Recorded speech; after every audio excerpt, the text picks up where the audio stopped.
कि हम लोग कमाने खाने रोजी रोटी के तलाश में बाहर निकले 1995 में। और तब से इसी लाइन में हम नौकरी करते थे और नौकरी करते करते करते करते 2010 में फिर हम अपना बिजनेस शुरू किए हैं और तब से पीछे मुड़कर हम लोग नहीं देखे। और मशीन सप्लाई हम पूरे देश में, जितने भी अपने देश में राज्य है, करीब करीब सभी राज्यों में मशीन सप्लाई का काम करते हैं और विदेश में भी 5 से 6 अलग अलग देशों में भी हम मशीन सप्लाई करते हैं।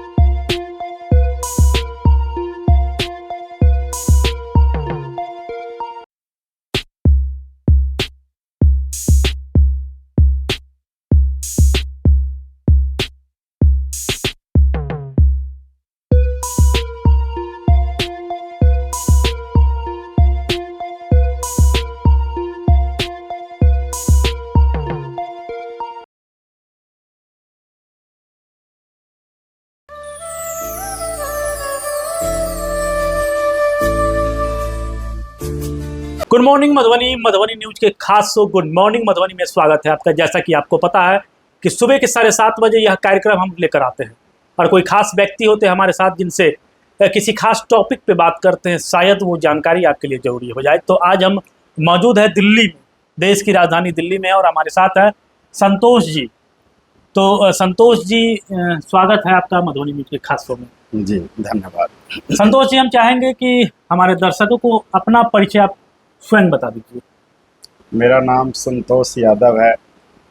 मैं फ़िलहाल दिल्ली में कारोबार करता हूं और मेरा मूल निवासी मैं बिहार दरभंगा ज़िला से हूं और दरभंगा में बहेरी प्रखंड है और ग्राम पहले बंडेवली बोला जाता था, लेकिन अब लोरिक धाम के नाम से प्रसिद्ध है। तो मैं वहीं का, मेरा जन्म स्थान वहीं है, लोरिक धाम बंडेवली बहेरी जन्म स्थान। आप दरभंगा के मूल निवासी हैं और बिहार जैसे क्षेत्र, मिथिला जैसे क्षेत्र के गांव देहात कहा जाए, वहां से आपका दिल्ली का सफर कैसे आपने तय किया, कैसे आप दिल्ली पहुंचे और वर्तमान में दिल्ली में क्या कर रहे हैं?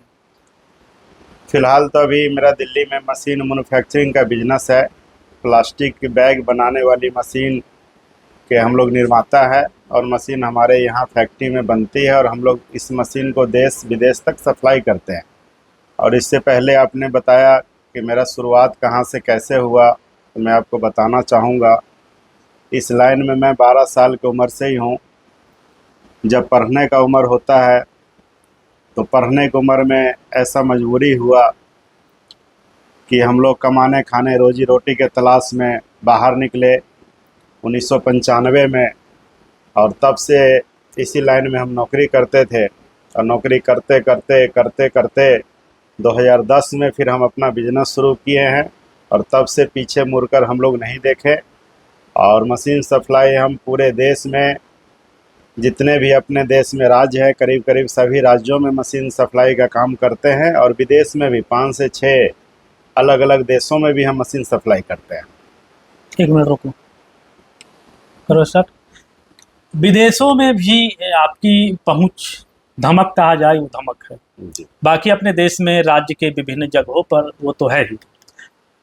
हम जो हमारे युवा है, जो युवा हमारे मधुबनी हमारे चैनल को देख रहे हैं, जी, मकसद हमारा यही है कि हमारे जो युवा जो कहते हैं कि भाई पलायन करते हैं, बेरोजगार बैठे रहते हैं, कुछ सोचते नहीं, आपकी यह कहानी उन युवा तक पहुंचे। आप जब पहली बार दिल्ली आए थे, किस उस समय आपका क्या परिस्थिति था, पारिवारिक स्थिति क्या थी?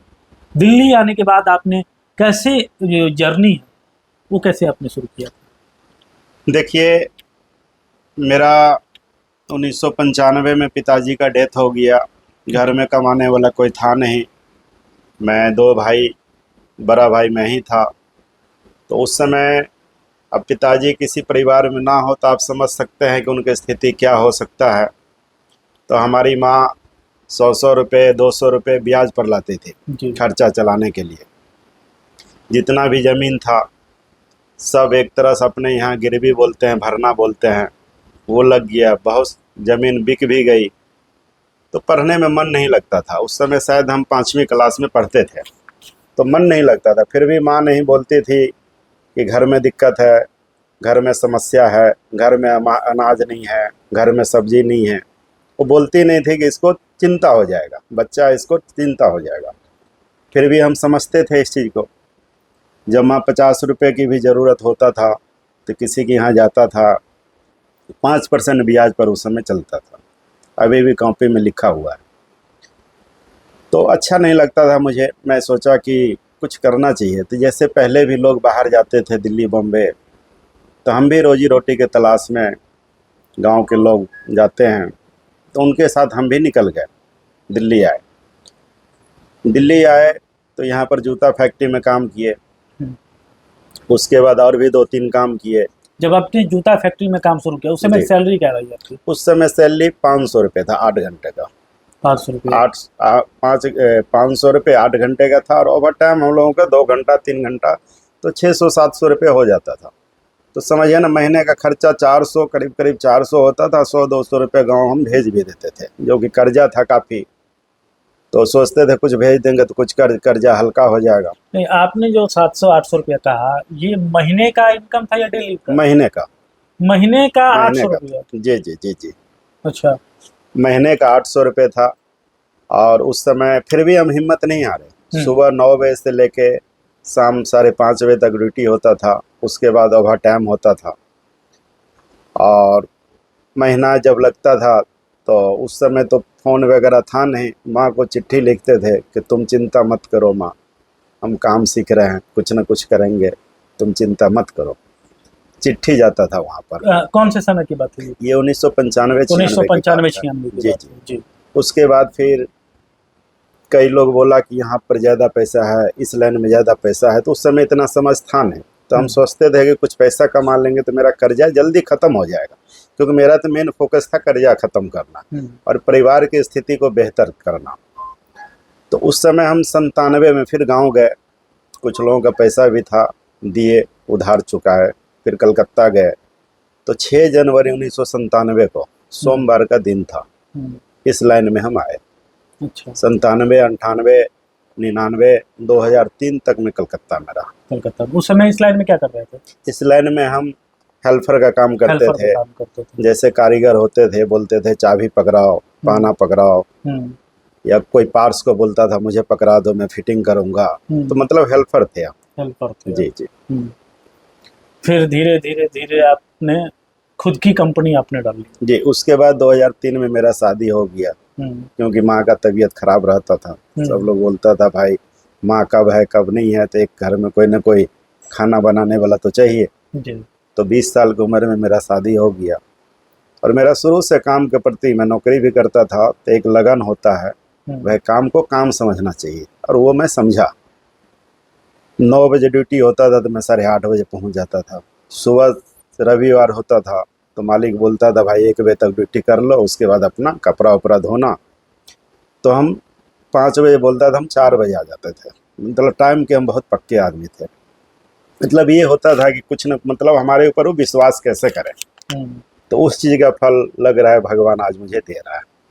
चलिए, उस चीज़ का फल आपको दे रहा है। अभी आप बता दीजिए, आपका जो बिजनेस है जी। अब उस समय 500-800 था। जी जी। अभी कारोबार क्या है आपका? अभी तो देखिए कारोबार तो CR में है, तो पूरा बताना उचित नहीं होता है। करोड़ों में मेरा काम है अभी, और मैं अपने देश सहित 5-6 देशों में भी कारोबार करता हूँ। तो ये वक्त हो गया आपको 1995 से आज तक 30 साल करीब हो गया। 30 साल। जी जी। 23 से 32 साल में ये युवा कहाँ था और कहाँ से कहाँ पहुँचा। सच्ची लगन और शिद्दत से काम किया जाए तो कोई काम मुश्किल नहीं होता है। आप जो कहा जाता है कि चांद के पार आप पहुँच सकते हैं, अपने सपनों को पूरा कर सकते हैं। और वही संतोष जी ने, संतोष कुमार यादव, जो दरभंगा जिले की बहेरी के पास से आते हैं, और इन्होंने खुद के काबिलियत पर, खुद के दम पर, अभी हम जहाँ बैठे हैं दिल्ली में हैं, और दिल्ली में इनके ऑफिस में हम बैठे हुए हैं। काफ़ी अच्छा लगा कि कोई युवा घर से निकलता है मजदूरी करने के लिए, और मजदूरी करते करते मालिक बन जाता है। चलिए संतोष जी, अब काम के सिलसिले में जानना चाहेंगे, आपका जो मशीन है, जी जी। किन किन प्रकार का मशीन आपके पास है, और हमारे जो क्षेत्र के लोग हैं, युवा कैसे इससे जुड़ सकते हैं, उसको इस मशीन से कैसे लाभ मिल सकता है? और अभी ऑफ कैमरा आपसे बात भी चल रही थी जी कि जी पंडौल में भी आपने जी जी कुछ ऐसा डाला है। जी जी। जी। हमारा जो काम है मशीनरी का है, मैन्युफैक्चरिंग है अपना ही। इसमें युवा का जो अपने खास करके बिहार का जो युवा है, किसी भी लाइन में रहे हो, उनको खुद के ऊपर सबसे पहले विश्वास होना चाहिए। आजकल के युवा गांव में देखते हैं ज़्यादा नशाखोरी में फंसा हुआ है, ज़्यादा समय खराब कर रहा है। कुछ करने की उम्र में वो लोग समय को गंवा देते हैं, जो कि नहीं करना चाहिए। हर चीज़ का समय होता है, भगवान हर चीज़ के लिए समय बनाया हुआ है। तो कुछ आप बन जाइए, उसके बाद जो करना है सब करिए। आप 18 साल 20 साल 25 साल में आप गांव में समय बर्बाद कर रहे हैं। तो हमारा जो मशीन का काम है, तो कोई भी टेक्निकल काम जैसे ITI वगैरह भी है, मैकेनिकल से या इलेक्ट्रिकल से, हर जगह हर जिला में है आजकल। वहाँ से कुछ ना कुछ सीख लें, और उसके बाद अगर ज़रूरत हो जॉब की, क्योंकि पहले तो कुछ करने से पहले जॉब करना होता है, पहले एक्सपीरियंस उनको चाहिए, तो वहाँ से हमसे भी कांटेक्ट वो कर सकता है, तो हम जॉब दिलाने में भी उनको मदद कर सकते हैं। नहीं, जिस तरह से मशीन की बात करें, जो हम अगर हमारा मन है कि हम फैक्ट्री लगाए थैला का, इस तरह का पे चलता है, तो उसके लिए क्या करना होता है? उसके लिए करना होता है, सबसे पहले तो हमारा जो मशीन बनाता है जो प्रोडक्ट, ये जानना सबसे पहले ज़रूरी है। जो कैरी बैग है, साग सब्जी जो आप लाते हैं, वो भी हमारे मशीन से ही तैयार होता है। जैसे गारमेंट्स पैकिंग में जितना भी कपड़ा शर्ट आप पहने हुए हम पहने हैं, साड़ी वगैरह है, जीन्स है, तो वो भी जिस प्लास्टिक में पैकिंग होता है उसको BOPP बोलते हैं। आजकल तो अपने बिहार में भी काफ़ी फैक्ट्रियाँ वगैरह लग ही रहा है। तो सबसे पहले तो वहाँ सर्च करना होगा कहाँ इसकी खपत है, क्योंकि मेहनत तो देखिए करना पड़ेगा। उसके बाद वो संपर्क कर सकता है, तो हम मशीन देने में उनका हेल्प कर सकते हैं। और बिहार के नाम पर हम वैसे भी काउंट में ही देते हैं, इसलिए देते हैं कि भाई अपने बिहार में रोजगार बढ़े, और खुशी होती है अंदर से कि अपने बिहार में भी रोजगार अब हो रहा है। अपने बिहार में भी रोजगार हो रहा है, और संतोष जी ने पूरी जानकारी दिया। तो संतोष जी से आप प्रेरणा ले सकते हैं।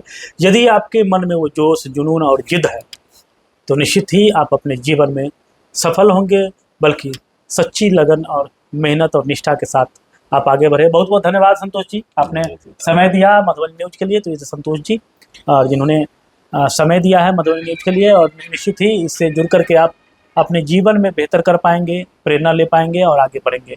तो बने रहे मधुबनी न्यूज के साथ। हमें यूट्यूब पे देख रहे हैं तो सब्सक्राइब करें, फेसबुक पे देख रहे हैं तो हमारे पेज को लाइक करें। शुक्रिया, धन्यवाद। आप हमारे मधुबनी न्यूज को फेसबुक पे देख रहे हैं तो पेज को लाइक करें, यूट्यूब से देख रहे हैं तो हमारे चैनल को सब्सक्राइब करें और बेल आइकन को दबाना ना भूलें।